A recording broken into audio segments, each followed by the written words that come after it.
9:06 a.m. That's the exact minute my keycard stopped working. I stood there, coffee in one hand, the other repeatedly tapping the plastic badge against the glass panel like an idiot, until the red light blinked back at me. Denied. At first, I thought it was a tech glitch. We were a billion-dollar cloud infrastructure company. Glitches happened. But when I turned around and saw Matt Halverson, the CEO's son-in-law and walking definition of nepotism, standing behind me in a pressed navy suit and that insufferable fake smile, I knew it wasn't a glitch. It was a warning. "Claire," he said with the kind of mock sympathy reserved for funerals and HR meetings, "can we chat in the boardroom for just a second?" That second lasted exactly 3 minutes. He slid a paper across the table like a casual breakup letter. Termination effective immediately. No severance. Company property revoked. Legal action if IP is disclosed. I stared at him, heart thudding in my chest. No warning?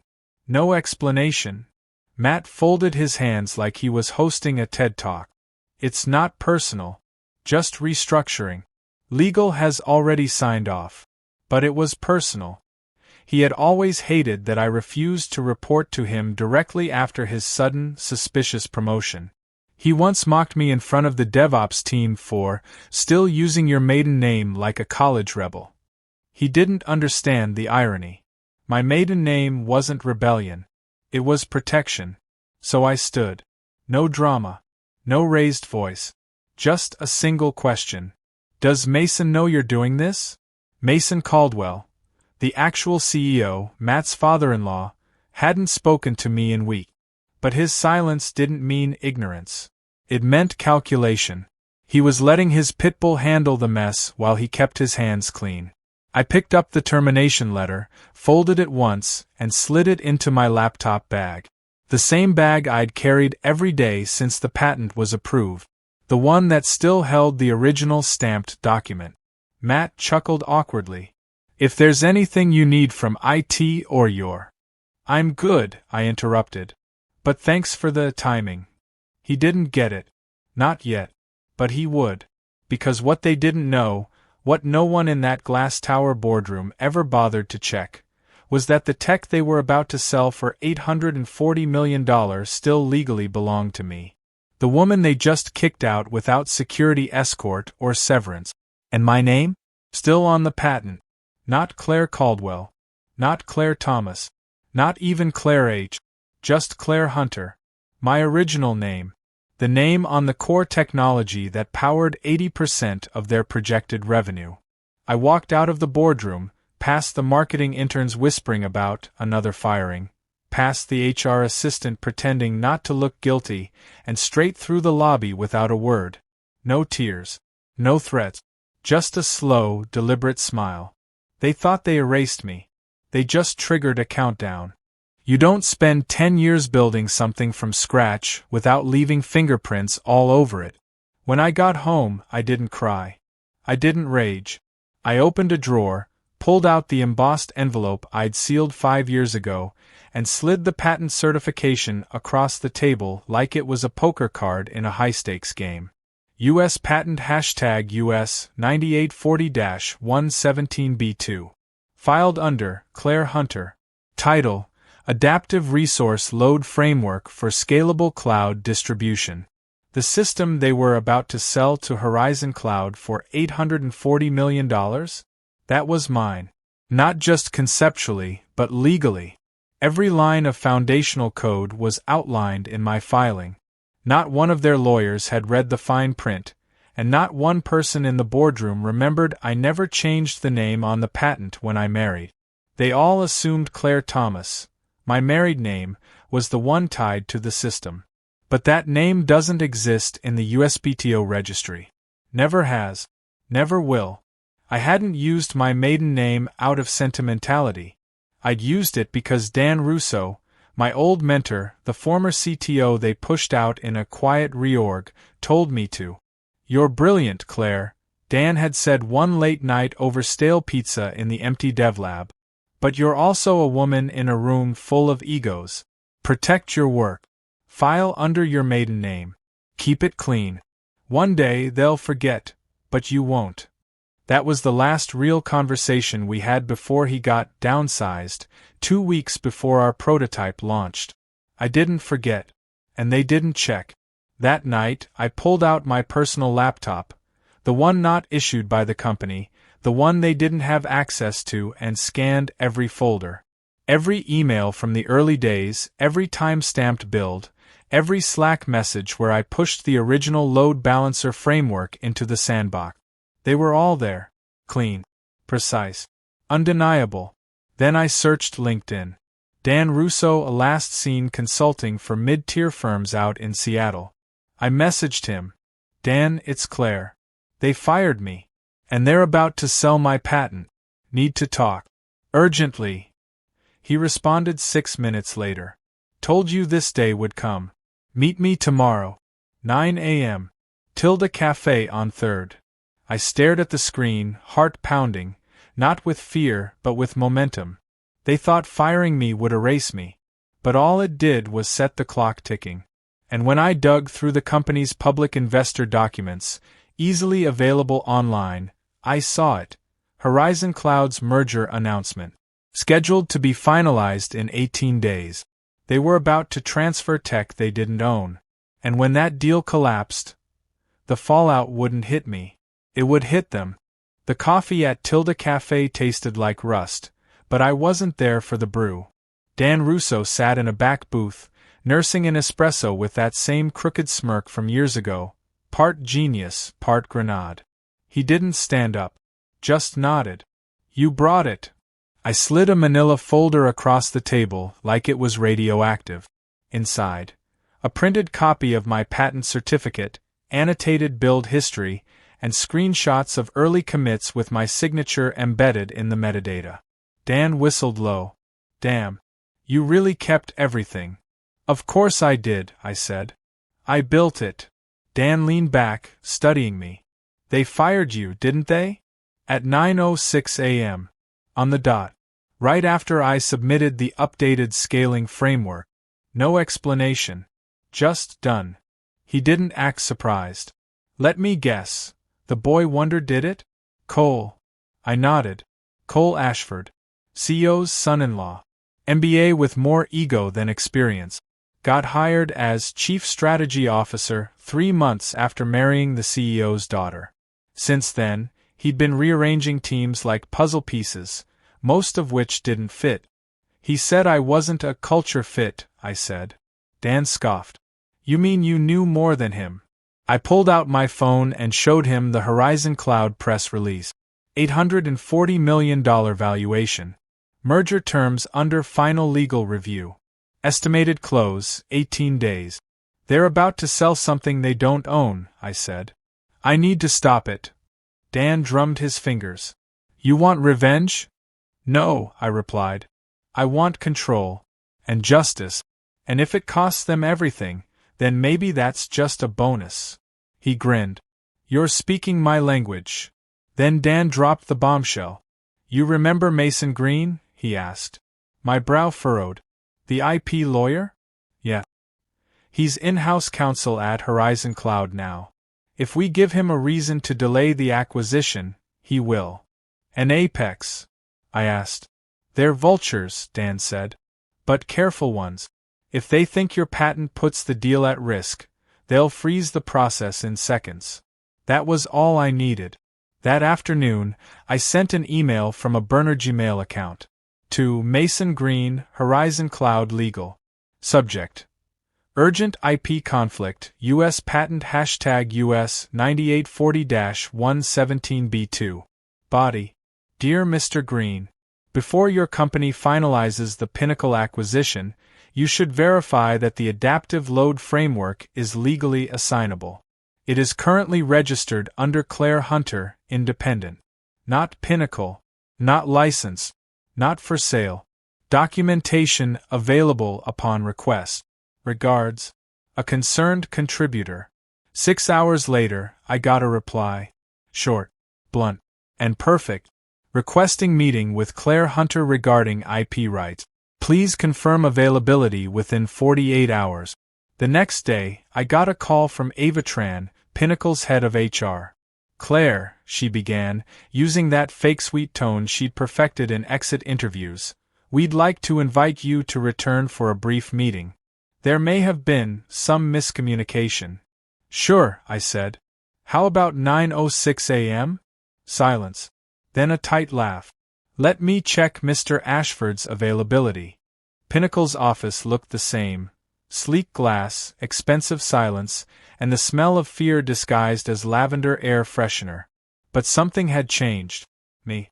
I walked through the front door not as Claire the employee, but Claire the owner. And as I passed by the glass trophy case filled with awards I helped the company win, I didn't feel nostalgia. I felt leverage. 9:06 a.m. The conference room had 6 chairs, but only 3 were occupied. Cole Ashford sat at the head of the table, trying to project calm, but his tapping foot gave him away. Beside him, Rachel Vance, the company's head of legal.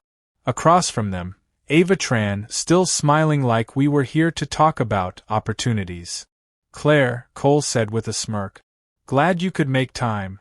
I set my tote bag down and pulled out a slim black folder. You asked me here. I assume there's a reason. He leaned forward, confident. Let's get right to it. There's been confusion regarding some intellectual property you apparently believe you own. I didn't flinch. Not believe. I do own it. Patent number US 9840-117B2. Filed 3 years ago. Under my maiden name. Independently registered. Never assigned to Pinnacle. Rachel tried to step in. Claire, you developed that system during your time here. That makes it. I cut her off. Not necessarily. According to federal IP law and our own outdated employee agreement, which, by the way, predates our 2020 restructuring, any invention not explicitly assigned or created under a written, direct commission remains with the inventor. I opened the folder and slid the documents across the table. Here's the filing. Here's the time-stamped Git history.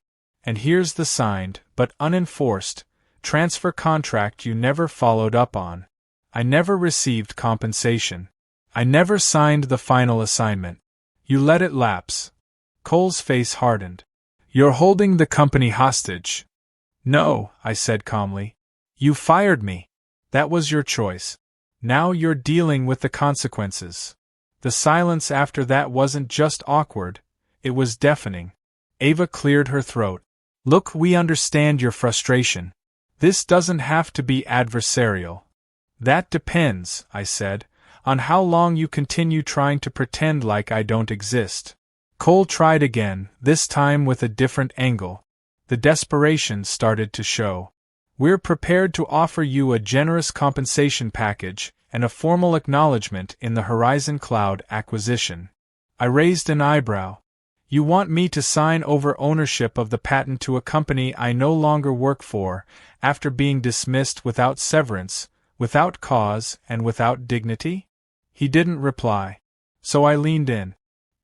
Here's how this will go. Horizon Cloud is pausing the merger while they investigate IP issues. I'll be meeting with their lawyers directly on Monday. Unless you want to negotiate with them watching, I suggest you make a real offer. Rachel broke the silence. What do you want, Claire? I stared at Cole before answering. I want my name in the press release. I want a licensing agreement under my terms. And I want public acknowledgement that this company was built on something I created. You don't have to give me equity. I leaned forward, voice colder. You'll be too busy explaining to your board why you nearly sold a platform without owning it. When I stood, no one stopped me. No one had the right anymore. The receptionist nodded as I passed by.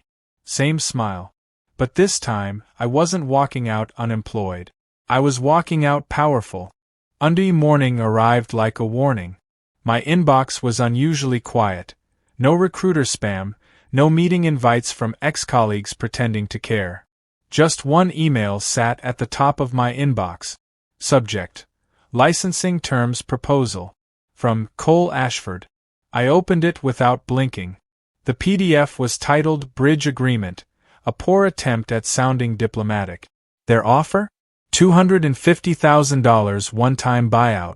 NDA clause. No public mention of my name. Immediate rights transfer. I didn't laugh. I didn't scream. I just forwarded it to Daniel Green, lead counsel at Horizon Cloud.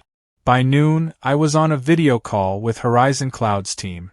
A sea of clean suits and steely stares. Their CTO, Kavita Rao, leaned in toward the camera and said, "Claire, we've reviewed the patent and the correspondence from Pinnacle. We'd like to deal with you directly." That was the moment I realized the power had shifted completely. Their offer wasn't just generous, it was nuclear. $3.2 million upfront for a 5-year exclusive license. Public acknowledgement of me as the system's architect. A leadership role in integrating my tech into their next-gen stack. I didn't even pause. "Agreed," I said. They smiled. Cole Ashford had just been cut out of the deal. Entirely. 2 hours later, the explosion began. A text from Priya, my old teammate. "Board meeting emergency. You just made the Wall Street Journal." She sent the link. Headline: Startup deal on brink. Key patent not owned by Pinnacle Tech. Below it, a photo of me from my early Pinnacle days. Smiling, hopeful, and credited. By Monday morning, LinkedIn was ablaze. Claire Wexler, the architect behind Horizon Cloud's new backbone.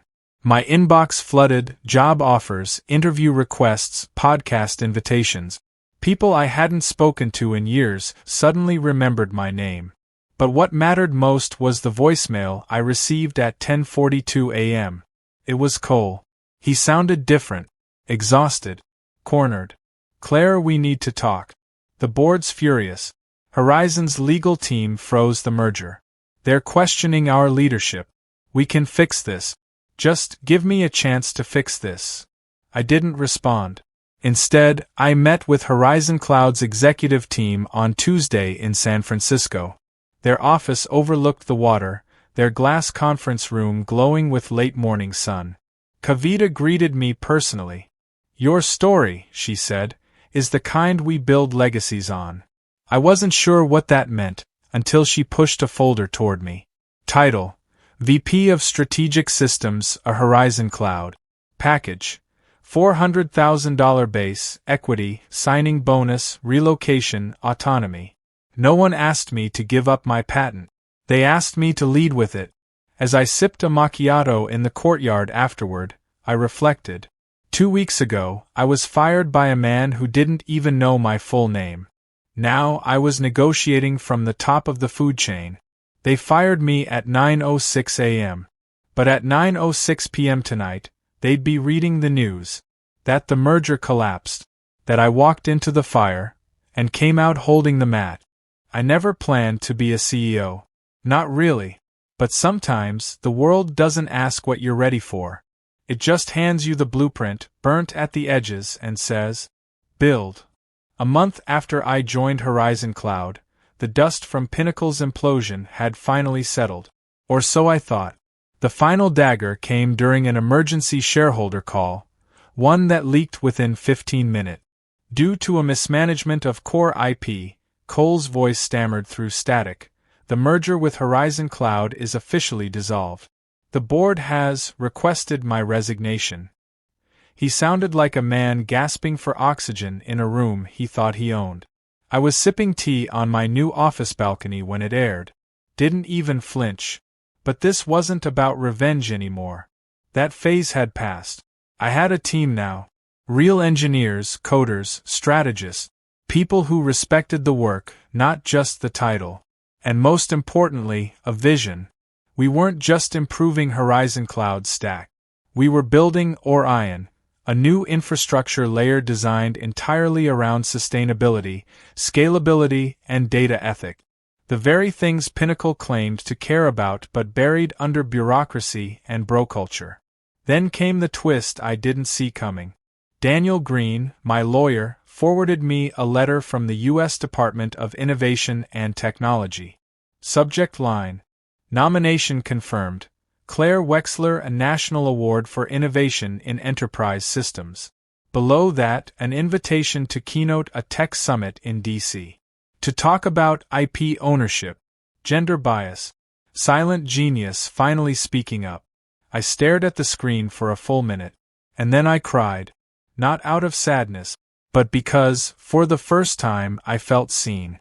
The day I walked on stage in DC, I wore a dark navy pantsuit, simple, sharp mine. As I approached the mic, the auditorium hushed. Behind me, projected in clean font, was the name. Claire Wexler, inventor, strategist, survivor. I took a breath and said, "They fired me at 9:06 a.m. without warning. But they forgot to take my name off the one thing that mattered." Laughter. Applause. And a standing ovation when I ended with, "Your ideas are not disposable. Your brilliance isn't a line item. Never let someone else name your legacy." I didn't. 3 months later, the glass doors of Wexler Labs opened with a soft hiss. Yes, my own company. Funded by a licensing deal that brought in $27 million in Series A investment. Launched in partnership with Horizon Cloud as co-owner. And the logo on the wall? A shooting star. With a spark trailing behind it. I walked through that door each morning not just as a founder, but as proof. Proof that corporate betrayal doesn't have to end your story. Sometimes it writes your next chapter better. Me, standing at the whiteboard with a team of engineers around me. Plans for Orion 2.0 scrawled across the wall. And a coffee mug on the desk that reads, "Made by a woman they once called replaceable." I smile. Because they were right. I was replaceable. Until I decided I wasn't.